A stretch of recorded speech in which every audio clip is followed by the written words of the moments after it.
fun times, everybody. So, my name is Bart, and these are your patch notes for the upcoming patch. So we just shipped Ratatasker, and he is currently in live having a wonderful time. This patch we're about to be talking about will be going to the public test server in, well, relatively soon. It'll be coming up likely this weekend.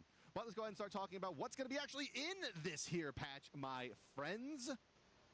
I'm pretty excited about this one. So there's some tier 2 skins coming your way. Two really, really cool ones, I think so. So let's take a look at the first one. It's Kali, and it's a tier 2 skin. The skin there, it's sweet looking, but look at that card. I mean, like, the card is so awesome. And the skin, you can see a little bit more adorned, a little bit more ornate for the Kali there. Kali, I'm sorry, if you will. And yeah, I mean, a tier 2 skin, for those of you that are kind of new to this whole process, is a skin that basically is like the base skin, but kind of amped up. You can see she's wearing that big crown and headdress, and some more gilding of the lily around the gold items. I believe the incense jar, a little updated as well. So yeah, it's a sweet new skin. And then we also have another tier 2 skin coming your way.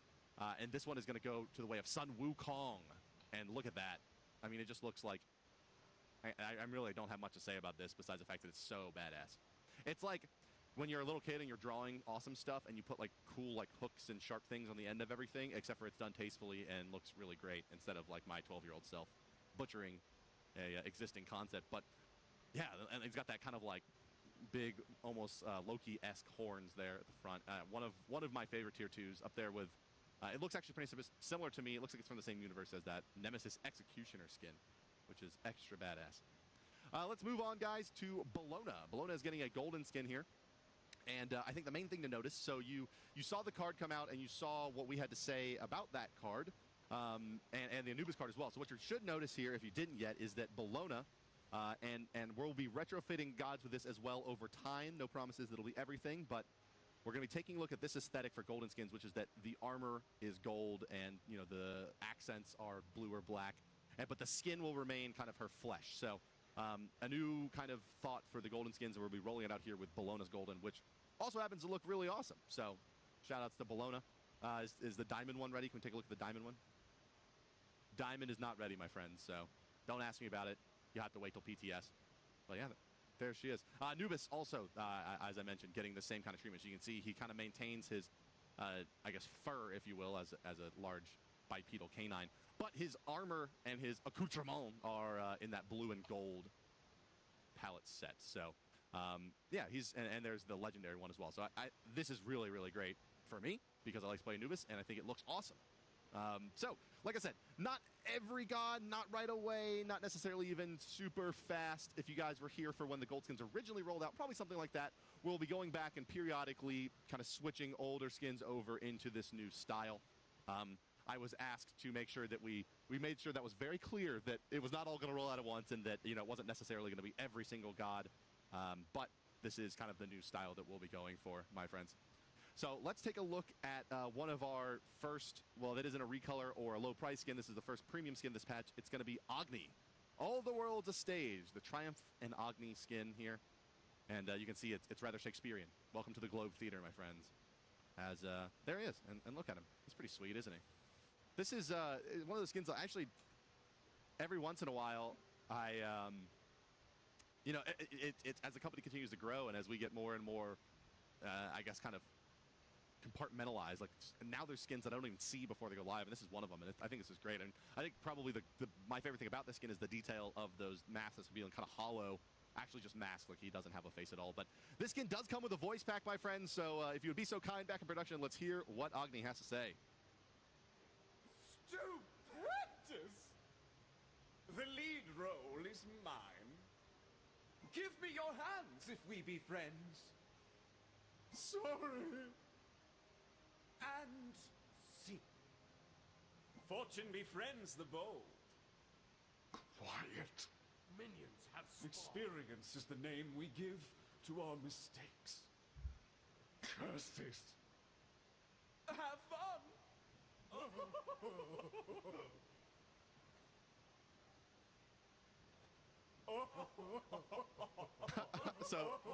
So the one head is like dumb, I guess. It's like laughing like a... what an idiot. Yeah, so this is your Stratford-upon-Avon Shakespearean Agni skin. Man, Agni gets all the good voice packs, doesn't he? Between Swagni and this one here. Loving it. But another skin, this is the one that I teased through my Twitter, guys. This is Cupid's Busy Bee skin. Bzzz. And look how cute that is. I mean, I guess it's a Cupid skin, right? Like, what you see is what you get. It's a little cute kid dressed up in a, like, sweet little outfit. Look at him. Not the devil this time, not a forest nymph, but just a bumblebee. And you can see he has sparkles and little bees as well. And he has ability changes, so let's take a look at those. Heart bomb. Well, when you see that hit something, you goobers. Oh, look, he has little honeycombs. See, Cupid gets all the good mesh swaps for his abilities. Yeah, you spawned it on your own team. Come on, guys, get it together. There we go. Yeah, look at that. So it's all like these beehives, not honeycombs. Beehives seem to be his thing. Oh, leaves grass and little bee particles. This is a great looking skin. And then what's the ultimate? What does he grow? Oh, they're little flowers. What a cutie, this guy. This is Busy Bee, Cupid Busy Bee. And this, I believe, is part of the Summer of Smite, if I'm not mistaken, as well, as you saw on that landing page. That's what that floating bee floaty is in the middle of the ocean. Awesome looking skin. So kudos to the effects team here. This one looks great. Let's take a listen to his voice pack, which is sure to be shrill and annoying. Woohoo! Can't be like me. That's the bee's knees. Sorry. Good game. Be positive. Hush, please. That's too bad. Buzz off. Keep on buzzing.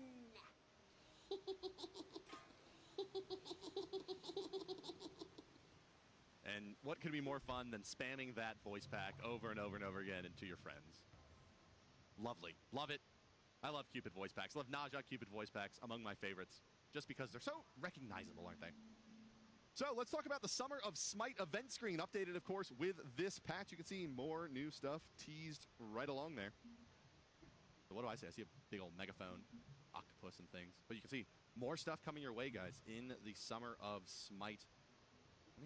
Anything in particular here that is calling you guys out there in chat? I want to know what you think. But yeah, new content being teased. You can see a couple new things added there. Some undiscovered treasures. More things available to be unlocked, but you see that the floaty has turned into the Cupid bee. And now there's a kiddie pool.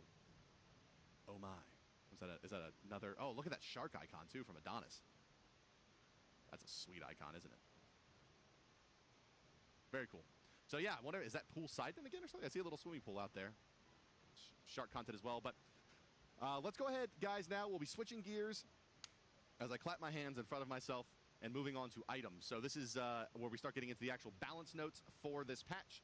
There's also a lot of UI and some bug fixes, things you can find in the full patch notes will be available shortly via Reddit, our forums, everywhere that you've come to enjoy the patch notes. So, before we get specifically into Bluestone Pendant, there's kind of an overall thought here that I will present for you guys, which is that most of the itemization adjustments you're going to see today are going to be focused around the build-up and progression for hunters through the early stages of the laning phase to the early stages of the team fight phase. So there's a big maybe overstating it, but there's definitely this a contingent of thought in the community that we see through our forums, through Reddit, through all the sources you guys get in contact with us about the potential issues with how crit itemization and lifesteal and some kind of big impactful late game luxury items are impacting Hunter's balance. So we're not necessarily saying that we're not looking at those, but it was decided that we were going to address this early game itemization and then let it ride a little bit and decide exactly where to go with later stage itemization. So now that that's been said, let's take a look at the changes that are coming to Bluestone Pendant. So Bluestone Pendant used to grant an additional 5 power and grant double the bonus mana. So essentially the item was just providing too much mana and has been adjusted accordingly. Generally speaking, it was providing too much mana through the kind of mid-laning phase into the early parts of the mid-game where you could just essentially spam abilities. It didn't take, at about a base mana pool, you had roughly 40 to 60 mana per wave that you were getting out of this item. And so that should be half to now it'll take a little bit bigger mana pool to make the item worthwhile. Slightly more risky, a little bit less base stats. All around, this item was allowing hunters potentially to farm too quickly, and so has been adjusted. Obviously, these changes, guys, go to PTS. Please play the PTS and let us know your feedback. But let's move on to the next item on the list, which is, of course, the Witchblade. So, Witchblade is an anti-attack speed item and an anti-power aura item. And The item used to have movement speed on it and was very popular. That was removed kind of just to put it in sync with really where it should be in terms of what it does. And now it's getting kind of the buff that brings it up into a powerful state with the stats that it did have. So its primary purpose is to target an enemy player who are built for in-hand damage, and it's being scaled up to match the attack speeds these kind of gods are able to achieve given the Season 2 itemization changes and base stat changes for hunters. So the Witchblade now has an increased attack speed slow aura from 15% to 20%, so 5% more in-hand speed removed, and as well as a power reduction increase from 25 to 30. So modest adjustments to this item, but it should make it a little bit more attractive to those warriors and guardians as another thing to add to the toolkit in terms of itemizing against specifically attack speed scaling hunters and assassins. Let's move on now to the Ick Vial, another item that is, well, lending itself very well to hunters rapidly achieving mid-game damage levels. And this is going to be in tune with another change you're going to see coming right after this, which is that just simply attack speed has been reduced on this item from 30% to 20%. Ick Vial is a bridge item that brings early strength by stealing power, but is overstatted, so to speak, for its cost. So we're bringing the attack speed value down to match the cost a little bit more. This was favorable to increasing the price of this item, as I think it's important, and the balance team thinks it's important that there's itemization options that aren't all necessarily building towards the same goal at the same time. So what I mean by that is not necessarily always boots into Lifesteal Executioner, into crit, into pen. You know, that there are these mid-game options, get power spikes at different levels. Ick Vial does that. It just maybe did a little too well. Next up on the list, the Executioner. So another attack speed item for hunters, seeing a modest nerf to its attack speed, 25% to 20% contribution, and a 50 gold increase. So a very modest change to the Executioner. Generally speaking, this is just to slightly push the timing a little bit further, make it a little bit less comfortable to build into, and slightly bringing down the attack speed spike that you get from buying this item. This item is a power and penetration item. I think at its core, its proc is based on penetration, and it has power on it based on its tree positioning. The attack speed was just a little bit too much. So kind of chipping away at the edges of the Executioner, and you'll see that's kind of overall the theme of these changes is a little bit less for a little bit more money. Just kind of slowing down the progression of items for the hunters without directly kind of massively changing the way any of the single items work in isolation. The Heartseeker is the next up on the list here, and this is simply cost increase to make picking it up a little bit slower. So it still does keep that plus 5 power buff that it got last patch, but the price adjustment has been mitigated some. Up to 1890 again here is the Heartseeker. So a little bit more gold to get the Heartseeker online. Make a little bit more room for Devourer's Gloves and other hunter starting items, and potentially allowing for itemization that does not include a stacking item, although that seems maybe not to be the case for the moment. We'll see as this one plays itself out, but a little bit more gold for the Heartseeker this time around. Still as potent, and you still don't lose but half of your stacks on death. Now, some underused items seeing some buffs instead of the other direction here. It's the Shield of Regrowth. So this item, it gives you a boost of movement speed when you heal yourself. It has some nice stats on it, cooldown reduction, physical prot, and physical power. It's being buffed to increase the protection from 20 to 30, basically making it a more attractive hybrid item for itemizing against physical damage, and potentially allowing a god like Chalk that can self-heal to purchase this item over something like a Midgardian Mail, perhaps, or a Mystical Mail, one of the other protection-based items if he was looking for a bit more damage. Similar to this, the Runic Shield is actually the magical version, essentially, of the Witchblade. As an anti-power aura is the Runic Shield.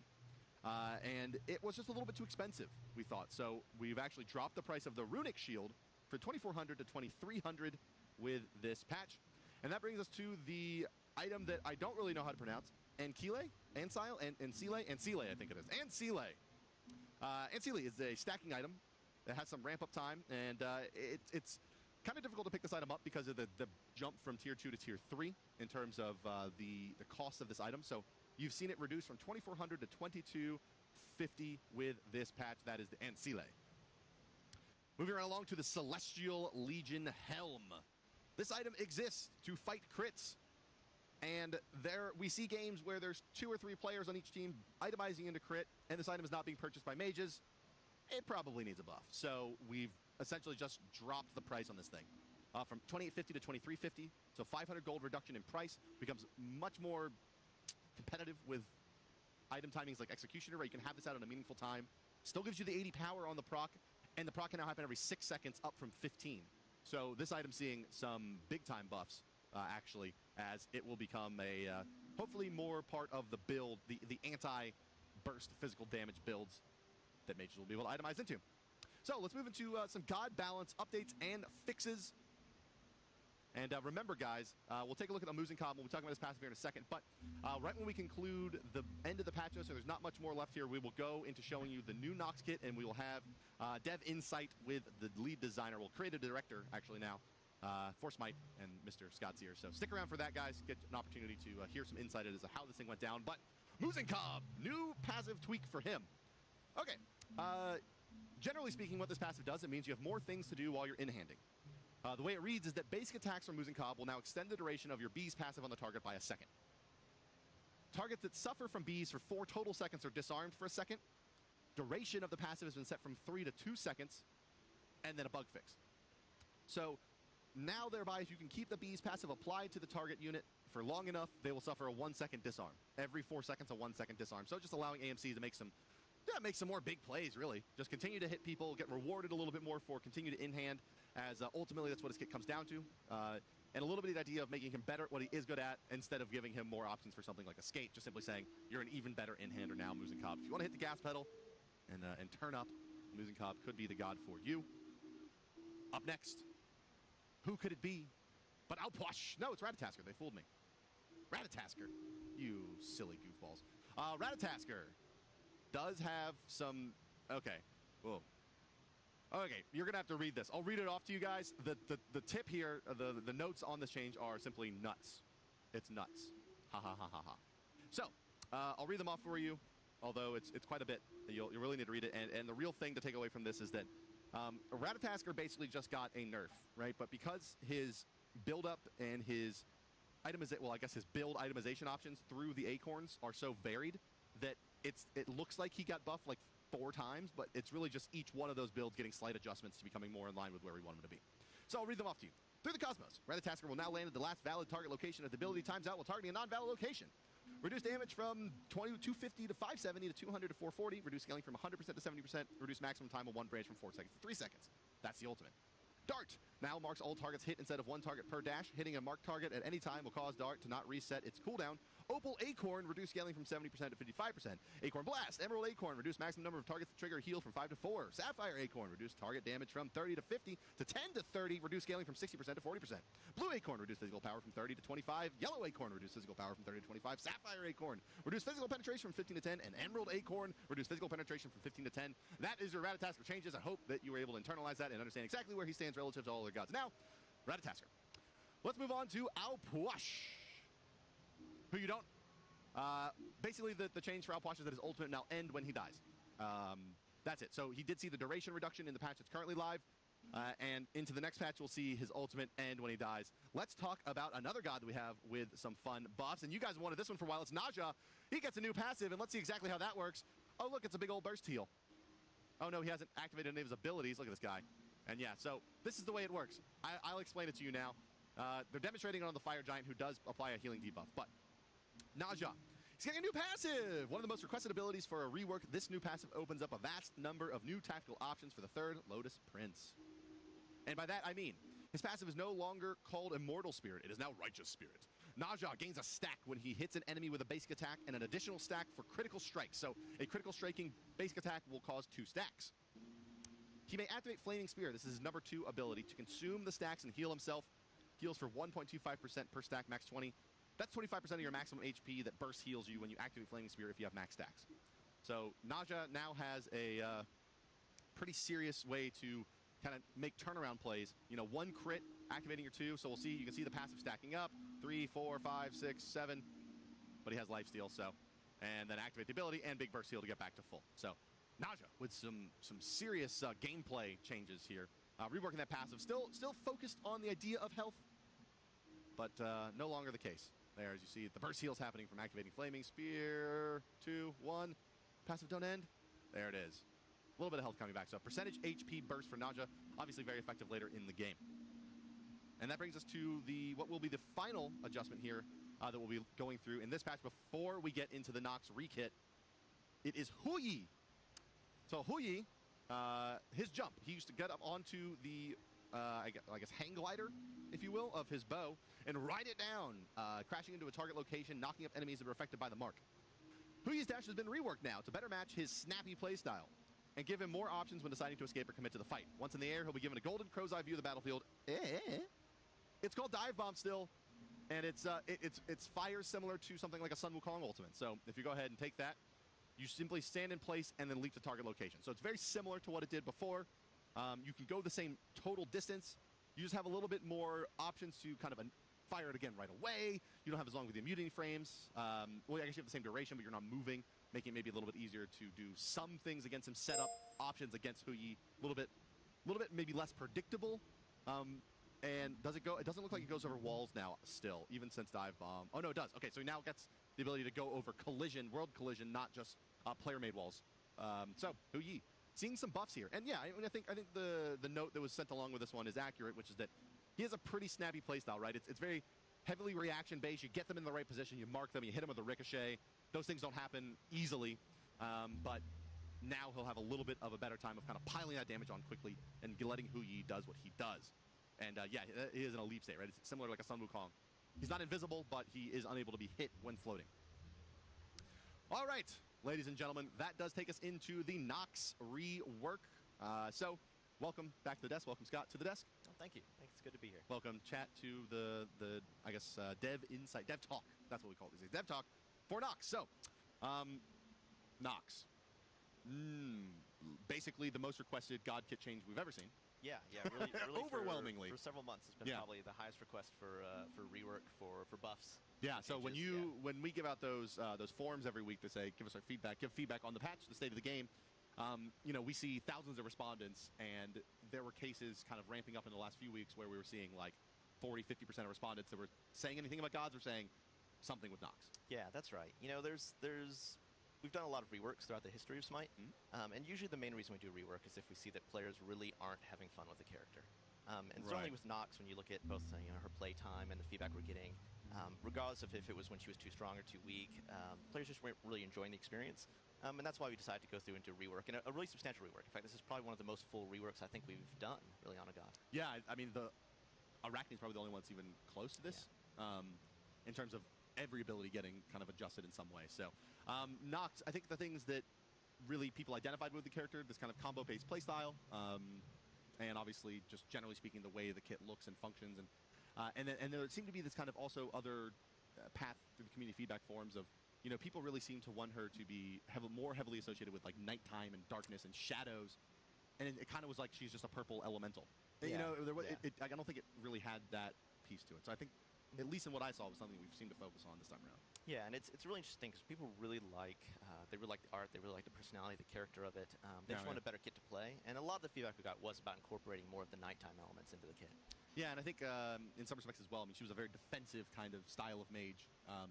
No longer the case. Yeah. Not very defensive anymore. Very Everything offensive. You remember from before, just let it... I think a great place to start as we start to talk about the actual kit is, I mean, very literally, her passive was, when she casts an ability, she gets a stack of defense. That's right. Now it's when she casts an ability, she gets percentage bonus power. That's right. Things are already changing the opposite direction. Yeah. So let's take a look in the game, guys, at Nox here, and we'll start with her passive. So every time she casts an ability, right, one of those flames lights up. The big difference here now is it basically works the exact same way as the old one. You cast an ability, you get a stack. The stack now gives you bonus % damage on your next ability, not bonus % mitigation from the next thing that hits you. You still lose a stack on damage, but it now includes minions. That's right. You now lose a stack on any damage you take, which makes you want to play a little bit more standoffish. Yes, indeed. So that's her passive called Flame of the Night. Let's talk about, let's start with her second ability actually here, as it will be a little bit more obvious the way it works. So her second ability is called Shadow Lock, and this ability creates a ground target area in which units inside of it are silenced, and then it detonates at a set time later. You can't detonate it early for large burst damage. So let's take a look at this, Scott, and tell me a little bit about, just generally speaking, I mean, this is like her primary wave clear, right? That's right. It's her primary wave clear. It's also probably her strongest kind of CC element that she has. It's a persistent silence, so anyone who's inside can step outside to be unsilenced. Vice versa, if anyone steps into it, they are silenced. And then the damage always happens 2 seconds later, which is a long time. It's actually, it's extremely hard to confirm the damage on this on players without something else to kind of hold them in place in it. So let's take a look now at her first ability called Shadow Lock, and the reason that we showed the first one, or the second one first, was that this ability is a single target projectile-based CC. It's a root. It's a sustained root that Nox has to sustain. She gets basically self-silenced for using it, but it holds him in place, which, when silenced by her number 2, means that you can force people to get hit by the end. So If you guys actually back in production would show us, throw at a 2 and then hit that same target with a 1. So this is going to be your basic combo is silence them, link them, keep them in place, and then let it detonate on them. The link also deals damage over time. So this is a fairly new ability for us, and it's a 2-second base level CC, like at rank 1, it's a 2-second CC, and it's also on a cooldown. It's about half of what normally a stun would be in Smite. That's right. So this has a couple things that are going against it. It is an aimed shot. So obviously you have to land the skill shot to actually get the link, and that she's silenced while she's using it. But the flip side of this, and it's maintaining a little bit of that control nature she used to have, is that it's on a very low cooldown for a CC. Yeah. And it's able to channel damage during it. Now that damage is during the channeling of it. She can cancel it early, but she cancels out the damage. Likewise, if she is CC'd or stunned, that damage also stops as well. That's right, yeah. So she has to channel it, and yeah, she self-silences. In fact, she can't in-hand either, can she? That's correct. You can't in-hand either. In fact, there's also an interesting twist on this that's a little bit different just from a camera perspective, is this is one of the first moves where you actually rotate around, and she'll still face the target while she's channeling. Yeah, so you can kind of see the fun in Oxy. Oh, yeah, that's fun. You know what it reminds me of? It reminds me of like a mind flay or something from like a shadow. It has that kind of look, or the hand out and the shadow beam. Also, yeah, little Naruto and there, little Shikamaru for you. Our anime fans out there, but yeah, kind of keeping. So you can see kind of the direction this is going here. Similar style abilities, a little bit different twist on them, and something that's a little bit more kinetic and fun, we hope. So yeah, and I saw someone in chat saying it, and you're right. I mean, a silence and a root is effectively a stun. That's right. So she kind of has that two-part CC that adds up to. I guess you can still run around. It's a silence and root as long as it's not a hunter shooting at you. But. Right. Yeah.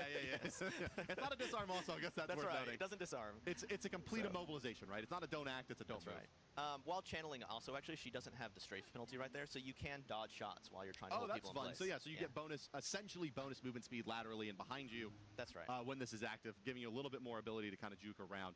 I think this is probably for a new ability in the game is probably one that we're pretty interested in your feedback on.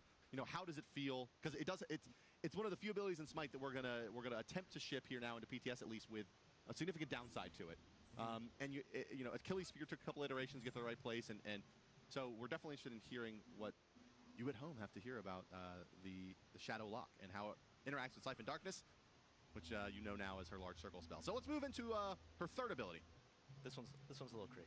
Let's actually just show her. Her ultimate's a little bit easier to explain than the third ability. Okay. So let's start with the ultimate. The ultimate's called Night Terror, and this is a fairly straightforward ability. She basically summons, but via kind of a long duration animation, a large ball of energy, of kind of this nether energy, and then fires it, and it has a fairly slow projectile time, and then will explode at the end of its firing length, which is about the same as a raw snipe, or if it hits a wall, or if it hits a player, but not minions. That's correct, yes. Haha, I did it. Okay. So actually back us way up and fire an ultimate at Odin.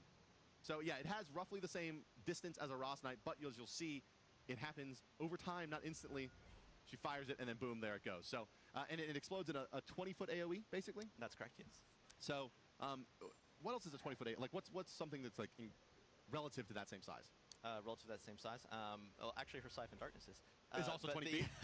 Yeah, things like a Scylla Crush would be close to it. Okay, so so when it detonates, it's essentially the size of a Scylla Crush or of her own Siphon Darkness. You can see it explodes on walls, so there's some fun plays you can make with this, and it's a fairly straightforward style of ultimate, and that's because her third ability, which we'll now get into, which is known as Shadow Step, is... the ult does do one more thing. What does it do? Oh, that's right, that are hit, you're right. There's a small dot on it after they're hit, but while that dot's on them, they're weakened, so they deal less damage for the duration of that you can see the debuff continuing there and the dot as well. So there's kind of this opportunity to ult them and then shadow lock them to have two dots running at once. Obviously, it does really well with items like Spear of the Magus or Gem of Isolation, proccing, and then damage reduction, or I guess damage output reduction. That's a flat percentage, so it works against physical and magical targets, I suppose? That's correct. It's it's playing a little bit into how she used to be, a little bit of anti-burst, a little bit of control. Some of those themes are still kind of here. So if you use this in a team fight and you hit a lot of enemies, it's going to be a very potent swing. Yeah, I mean, 30% reduced damage output. Now, is that purged by, like, beads, or is that something that's... It is not right now, but it's definitely something we're still looking at. Really, we don't have too many of these in the game. I think, Osiris really has one. Yeah, so we haven't done too much of it. So a little bit we'll look and see kind of where it falls. Okay, guys, let's talk about her third ability now. It's known as the Shadow Step. This ability deals 70 to 230 damage with 40% scaling, and Nox simply leaps forward 55 feet. So let's just see her leap and not hit a target with this ability. You'll see it's just a regular dash, 55 feet. There she goes, becoming a ball of consummate darkness. Now show me it hitting the enemy Odin. So if you run into an enemy god, it deals damage to them passing through them. So it's basically an essentially uninterruptible dash, more like a Cupid dash than, say, a Athena dash, right? Yeah. It doesn't stop at the enemy god. He goes through them, dealing damage. That's right. But go ahead and kill the Odin. There he goes. Poor guy. What was that announcer pack? What was that announcer pack that I just heard, Clumsy? You scumbag. All right, dash through the Odin now to your friendly Odin. Hey, now you're inside Odin. So what this ability does is you dash forward. If you collide with any friendly players, you enter into their shadow. And then you can leave that shadow dealing the same damage that the dash did again if they're within that target area. Bam. And barely not close enough. Bam. It lasts for 8 seconds, right? That you can stay inside. You can exit early by right-clicking. You can exit early by right-clicking. Yeah. So in theory, right, this ability can hit twice for a total of 460 damage and 80% scaling if you get it all perfect. But probably the more interesting style of things is that it, obviously you can use it to enter into gods like Thor, Athena, Apollo, global repositioning-based ultimates, gods like Loki, right, to reposition in fights, Bakasura even to help run someone down, and adds the burst damage. So there are situations where the Athena ults the Thor that ults the guy that then eats all of your burst. That's right. Yeah, there's kind of two really strong things that are, besides a dash, second order effects, we'll call them on this. One is that, while she's inside an allied god, she also can't be targeted. So from an escape standpoint, she's out of combat, which can be very strong. And we're looking to test that. I think on an earlier version of this, actually when she went into an allied god, there was a shield that she gave them. And if you killed the shield, she was exited. So there was a way to kick her out. Yeah. We're a little back and forth on that. So we'll see on PTS if we keep that mechanic or not. Now, how much indication is there to the enemy team that there's a Nox inside of the target? Really, it's what you see there. They see the blackness. They see the black and kind they see kind of the effect around material it. on Odin and that circle around him. That's right. Oh, so it's very... No. The circle is just for her Just her target, right. But she sees that Odin is shrouded in darkness. That's right. So it's fairly obvious, yeah. So and then the second really strong element is that yes, if Apollo's ulting across the map and you leap into him before he goes, you get to go with him. Yeah, and so specifically with Apollo, I think it's worth pointing out that the way this is intended to work is that if you're inside of an Apollo and the duration runs out, you actually cannot leave until he lands. That's right. You actually, even if you're inside someone who's just leaping, you can't leave actually until they land at the destination that they're at. So if you happen to, the 8-second fell while Odin was jumping, you wouldn't actually. And it's similar to how Bird Bomb works actually in that regard, right? The Odin shield, you activate it, and then it won't expire until you land if you are in the air. Same thing here. That's right. Yeah. So a lot of really strong potential combinations of this particular ability. Do you still deal the damage if the target that you're inside dies? I think you do, yes. Although, actually, I haven't specifically tested that one, but you should. Well, guys, let us know. Let us know. Yeah, we expect it to. That's the intended way that it works. Any exiting is supposed to deal damage, whether she does it manually, the time expires, or it should be the target dies. But, like I said, I'm not sure. What if the enemy target gets eaten by Ao Kwong and actually, one of the interesting things about this abilities is there is sort of like chaining going on with it, because there is the case that we do special match of the day where there's multiple Noxes, so Nox goes into Nox goes into Nox. Apparently that just works. It just works out of the gate?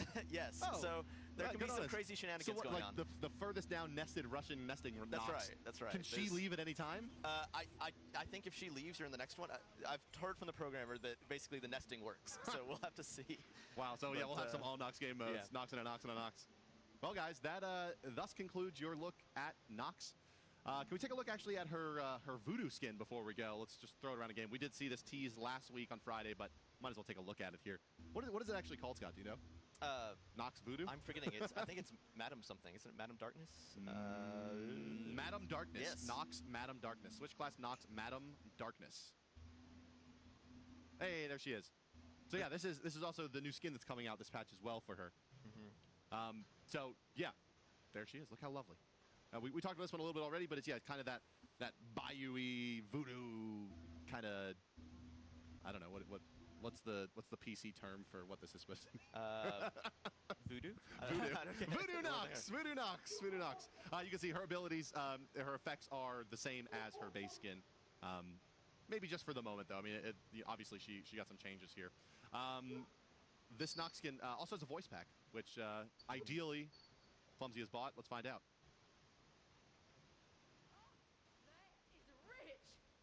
I'm much more than just pins and dolls, darling. How merciless! I warned you. Now the end come. You're on your own now. Hush, child. I don't waste tears for the dead.